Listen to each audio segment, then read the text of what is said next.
আর এই হচ্ছে পশ্চিমবঙ্গের দ্বিতীয় বৃহত্তম মন্দির। দেখুন, এই মন্দিরেই কিন্তু আপনারা সম্পূর্ণ বিনামূল্যে ভোগ প্রসাদ পেয়ে যাবেন।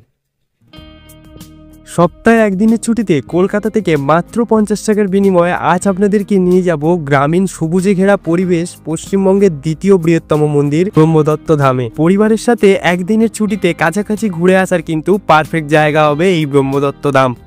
তাই আপনারা কলকাতা থেকে 1 ঘন্টা দূরে কিভাবে পৌঁছাবেন এই মন্দির, পুজোই বা কীভাবে দেবেন ও সাথে সম্পূর্ণ বিনামূল্যে ভোগ প্রসাদ কীভাবে পাবেন, খুঁটিনাটি সমস্ত ডিটেলস থাকবে আজকের এই ভিডিওতে। Good morning from Howrah station. এই মুহূর্তে আমি রয়েছি হাওড়া স্টেশনে।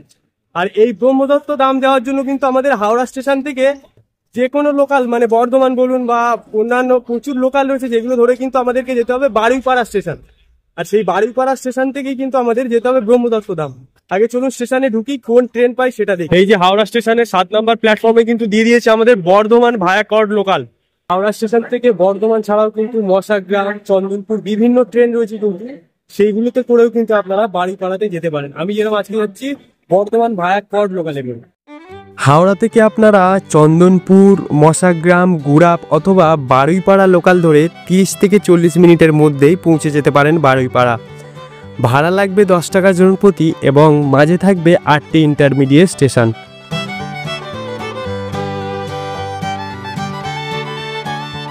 হাওড়া থেকে 9:30 ট্রেনে উঠেছিলাম, এইমাত্র নামলাম বারুইপাড়া স্টেশন। আর আমাদের ট্রেন কিন্তু আমাদেরকে নামিয়েছে 1 নম্বর প্ল্যাটফর্ম। আর আপনাদেরকে এই লাইনটা ক্রস করে বা ওভারব্রিজ রয়েছে, ওভারব্রিজ দিয়ে কিন্তু যেতে হবে 1 A প্ল্যাটফর্ম। এই হচ্ছে 1 নম্বর প্ল্যাটফর্ম, আর এর ঠিক পাশেই হচ্ছে দেখুন 1 A প্ল্যাটফর্ম। ঠিক পাশেই এই লাইনটা দিয়ে ক্রস করতে পারেন, অথবা এই যে ওভারব্রিজটা ইউজ করবেন, সেটাই সব থেকে সেভ হবে। তো 1 A প্ল্যাটফর্ম দিয়ে বাইরে এসে দেখবেন অটো রয়েছে, সেই অটোগুলোকে বলবেন বনমালীপুর যাবেন বা ব্রহ্মদত্ত ধাম যাবেন, সেখানে কিন্তু আপনাদেরকে নামিয়ে দেবে এই অটোগুলো। বারুইপাড়া স্টেশন থেকে বাইরে বেরিয়ে আমরা একটা লোকাল অটোতে চেপে বসলাম। গন্তব্য বনমালীপুর বা ব্রহ্মদত্ত ধাম। স্টেশন থেকে মন্দিরের দূরত্ব 4 কিলোমিটার। অটোতে আসতে সময় লাগবে 10 থেকে 15 মিনিট এবং ভাড়া লাগবে জন প্রতি 15 টাকা। এই যে অটো আমাদেরকে নামিয়ে দিল, এই জায়গাটার নাম হচ্ছে বনমালীপুর। আপনারা জাস্ট রোডটা ক্রস করবেন, রোড ক্রস করেই দেখতে পাচ্ছেন এখানে লেখা রয়েছে ব্রহ্মদত্ত ধাম বনমালীপুর। আপনাদের ল্যান্ডমার্ক হিসেবে নিতে পারেন এটাই। এই যে এই মোড়ে নেমে রোডটা ক্রস করবেন, করেই এখানে দেখুন প্ল্যাকার্ড দেওয়া আছে। তার পাশের এই রাস্তা ধরে সোজা গেলেই কিন্তু মন্দির পড়বে। রোড থেকে কিন্তু এই মন্দির আসতে 3 থেকে 4 মিনিট লাগবে হেঁটে। রোড ক্রস করে লালমাটির রাস্তা ধরে আসলেই কিন্তু আপনারা সামনে মন্দির দেখতে পাবেন। আর পরিবেশটা যা অসাধারণ লাগছে, আকাশে পুরো কালো মেঘেই ঢেকে গেছে, আর দুধারে এরকম সবুজ গাছপালা, আর মাঝখানে এরকম মাটির রাস্তা। দুর্দান্ত লাগছে পরিবেশটা। দেখুন আকাশ কিন্তু পুরো মেঘে ঢাকা রয়েছে, আর ওই যে দূরে দেখুন মন্দির দেখা যাচ্ছে। অসাধারণ, চারিদিকটা সবুজ। আর যারা গাড়ি বা কিছু নিয়ে আসছেন, এই সমস্ত জায়গায় কিন্তু গাড়ি পার্ক করে রাখতে পারেন। চার্চ এখন কেউ নেই বলে আমি জিজ্ঞাসা করতে পারলাম না, কিন্তু এই বড় পার্কিং লট রয়েছে এখানে। আর তার চারিপাশে কিন্তু প্রচুর দোকান রয়েছে, যেগুলো একটু পরে ওপেন হবে।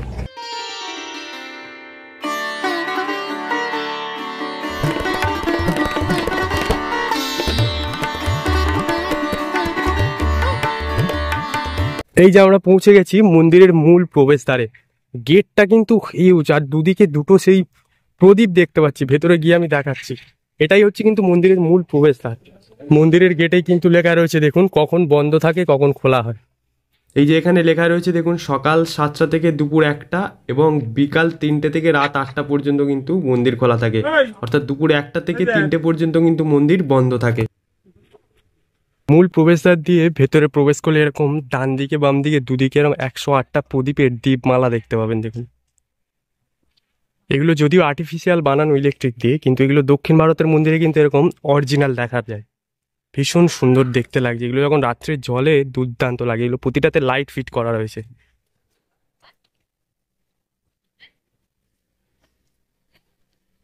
লাল রং করা, ভীষণ সুন্দর দেখতে। মন্দিরের প্রবেশদ্বার দিয়ে ভেতরে প্রবেশ করতেই চোখে পড়ল 2টি বিশাল আকার প্রদীপের দীপমালা, এবং সেই সঙ্গে সুন্দর বাঁধানো এই মন্দির চত্বরও ছিল চোখে পড়ার মতন। আর মন্দিরের ওই যে মূল প্রবেশদ্বার, আর তার ঠিক বাঁদিকেই রয়েছে দেখুন গণেশজির মন্দির। বাহ, অসাধারণ দেখতে কিন্তু গণেশ মূর্তিটা। সাদা রং আর তার উপরে কিন্তু বিভিন্ন রঙের ফুলের মালা দেওয়া, লাল হলুদ, ভীষণ সুন্দর লাগছে। আর পাশেই দেখতে পাচ্ছি প্রদীপ আর ধূপ জ্বলছে। এবং মূল প্রবেশদ্বারের ডান দিকে রয়েছে কপিল মুনির মন্দির।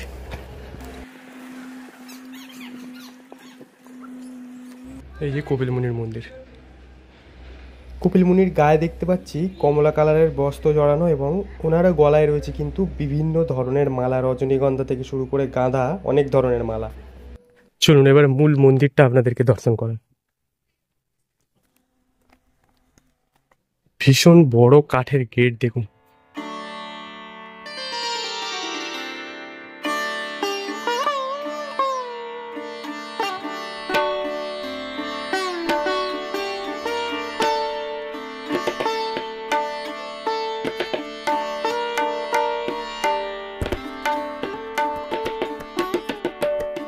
মন্দিরটা এত বড়, মানে প্রতিটা জিনিস বিশাল বড় বড়, গেট থেকে শুরু করে উপরের ছাদটা ভীষণ বড় মন্দিরটা।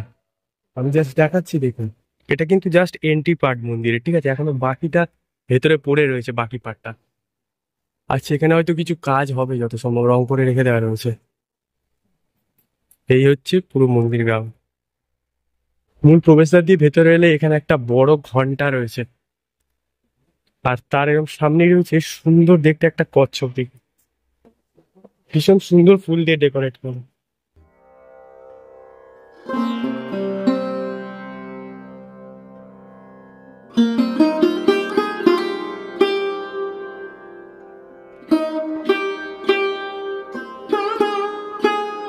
এই জায়গাটা এরকম ভক্তদের বসার জায়গা রয়েছে। যখন নাম কীর্তন করা হয় এখানে, তখন কিন্তু ভক্তরা এখানে বসেন। বড়, বেশ বড় জায়গা রয়েছে বসার। আর এই হচ্ছে মূল মন্দিরের গর্ভগৃহ।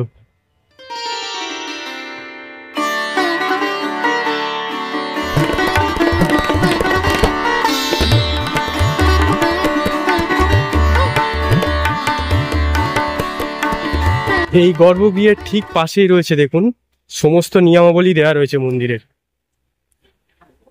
সকাল 8টায় আরতি, সন্ধ্যা 7টায় আবার আরতি হয়। পুজো দেওয়ার জন্য সকাল 8টা থেকে রাত্রি 8টা পর্যন্ত যে কোনো সময় আপনারা পুজো দিতে পারবেন, ঠিক আছে? আর এখানে বৃহস্পতিবার দিন কিন্তু সকাল 9টায় আরতি হয় এবং দুপুর 1:30টায় আরতি হয়, এবং দুপুর 2টোয় ভোগ বিতরণ করা হয়। সমস্ত নিয়ম এখানে দেওয়া রয়েছে, আপনারা দেখে নিতে পারেন।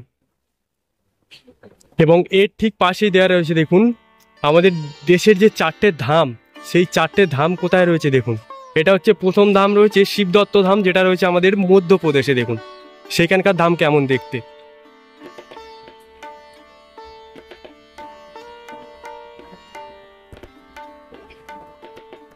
এবং এর ঠিক পাশেই রয়েছে দেখুন দ্বিতীয় ধাম অনুসুয়া দত্ত ধাম, যেটা রয়েছে তামিলনাড়ুর কন্যাকুমারীতে।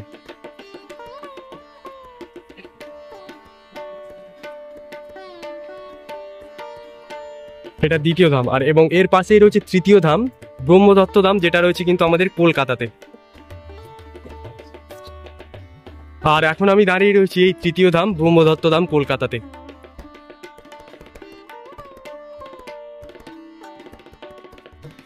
এবং সর্বশেষ অর্থাৎ চতুর্থ ধাম হলো অত্রিদত্ত ধাম, যেটা রয়েছে আমাদের উত্তরাখণ্ডে।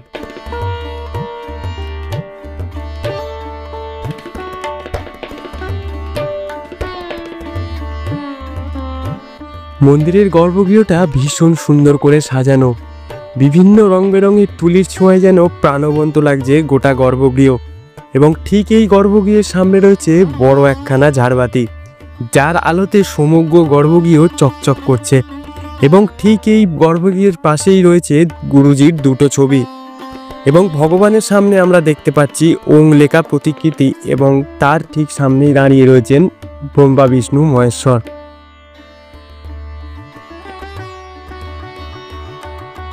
এই মন্দিরের আরাধ্য দেবতা হলেন ভগবান দত্তাত্রেয়, যিনি হিন্দু ধর্মের একজন একনিষ্ঠ দেবতা, এবং তিনি ব্রহ্মা, বিষ্ণু ও শিবের সম্মিলিত অবতার হিসেবে পরিচিত।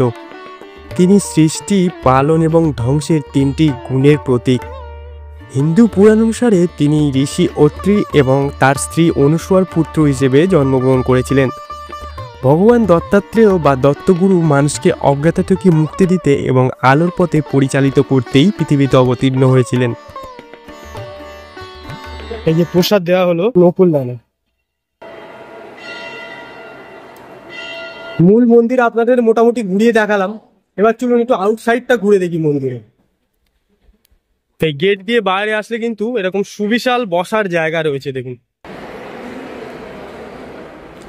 আগেও বলেছি এখনো বলছি, মন্দির গ্রাউন্ডটা ভীষণ বড়।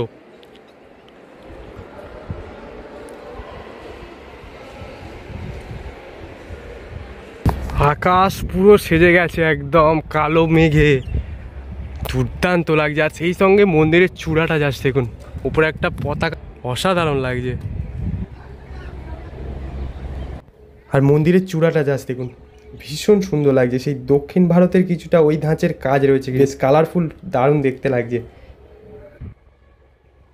এই হচ্ছে মন্দিরের ওপরের পার্ট। আর এই সিঁড়ি দিয়ে নিচে এলেই কিন্তু নিচেও বিশাল একটা শিবের মন্দির রয়েছে দেখুন। এই সিঁড়ি দিয়ে নিচে নেমে আসবেন, সিঁড়ি দিয়ে নিচে নেমে এসে বাঁ দিকে চলে যাবেন। বাহ, বেশ সুন্দর দেখতে, লাইটিং দিয়ে গোলাপি লাইট করা। নিচে রয়েছে কিন্তু একটা শিবের মন্দির।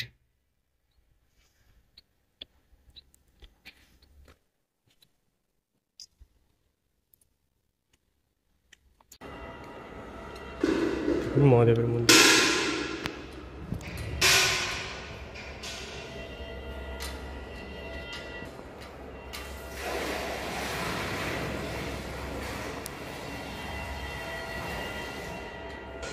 অনেকক্ষণ ঘুরলাম, চলুন এবার বেশ কিছু তথ্য আপনাদেরকে শেয়ার করে দিই। প্রথমত বলি, এখানে পুজো দেওয়ার কি ব্যবস্থা রয়েছে। এখানে পুজো দেওয়ার কিন্তু মন্দিরের বাইরে ডালার দোকান রয়েছে বিভিন্ন দাম, সর্বনিম্ন এখানে কিন্তু 51 টাকা থেকে আপনারা পুজো দিতে পারবেন। আর ভেতরে কোনো রকম পান্ডা বা কিছুই নেই, জাস্ট আসবেন, এসে কিন্তু পুজো দিয়ে চলে যাবেন, যা দক্ষিণা ইচ্ছা হবে তাই দেবেন। এটাই হচ্ছে পুজো দেওয়ার সিস্টেম। আর ভোগের ব্যাপারটা বলি, এখানে কিন্তু শুধুমাত্র বৃহস্পতিবার করে দুপুর 1:30 থেকে কিন্তু ভোগ খাওয়ানো শুরু হয়, সম্পূর্ণ বিনামূল্যে। এটা কিন্তু শুধুমাত্র বৃহস্পতিবারই হয়, অন্য আর কোনো দিনে কিন্তু পাবেন না। এই ছিল মোটামুটি ইনফরমেশন। এছাড়াও মন্দির কখন খোলা থাকবে না থাকবে তারও সমস্ত ডিটেলস কিন্তু আমি দিয়ে দিলাম আপনাদের। এছাড়াও মন্দির প্রাঙ্গণের ভেতরেই কিন্তু এরকম পানীয় জলের ব্যবস্থা রয়েছে, আর শৌচালয়েরও কিন্তু ব্যবস্থা রয়েছে। অতএব সমস্ত ব্যবস্থাপনা কিন্তু খুবই সুন্দর মন্দিরটায়। এছাড়াও খাওয়া দাওয়ার কথা যদি বলি, মন্দিরের বাইরে কিন্তু খাওয়া দাওয়ার প্রচুর দোকান রয়েছে। মানে এই বৃহস্পতিবার দিনটা করে কিন্তু এখানে বিশাল আর কি মানে জাঁকজমক করে পূজা পাঠ হয়, দোকানদানি বসে। অন্য ডেটে হয়তো কম বসে, কিন্তু বৃহস্পতিবার এলে কিন্তু খাওয়া দাওয়া বা কোনো কিছুরই কিছু অসুবিধা হবে না আপনাদের। ঘড়িতে 12:30 নাগাদ মন্দিরে শুরু হলো ভগবানের নাম কীর্তন। চলুন তার কিছু দৃশ্য আপনাদের জন্য রইল।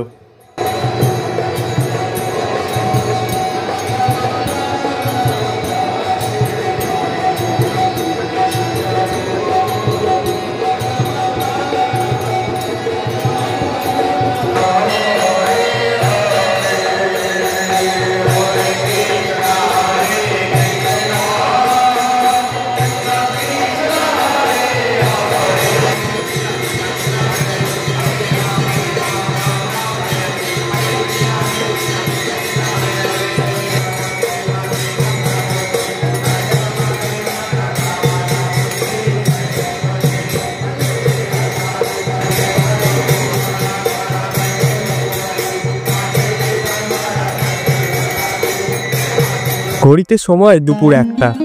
ভোগ আরতি শেষে ভক্তরা একে একে লাইনে দাঁড়িয়ে পড়েছেন প্রসাদ এবং ভোগের কুপন নেওয়ার জন্য। এখানে ভোগ পাওয়ার জন্য কোনো রকম মূল্য বা অগ্রিম বুকিংয়ের দরকার পড়ে না। ভোগ আরতি শেষে আপনারা একে একে লাইন দিলেই ভক্তরা কুপন বা প্রসাদ পেয়ে যাবেন। আরতি শেষ হওয়ার পর এরকম একটা টোকেন কালেক্ট করতে হবে মন্দিরের ভেতর থেকে, ঠিক আছে? কোনো রকম টাকা লাগবে না, জাস্ট আরতিটা শেষ হবে, লাইন দিয়ে এরকম একটা টোকেন কালেক্ট করে নিতে হবে, নিলেই আপনারা ভোগ পেয়ে যাবেন।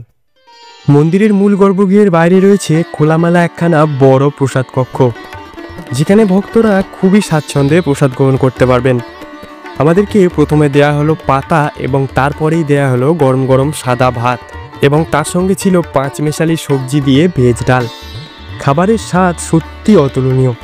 এবং এখানে প্রতিটা আইটেম কিন্তু দুবার করে রিপিট করা হয়।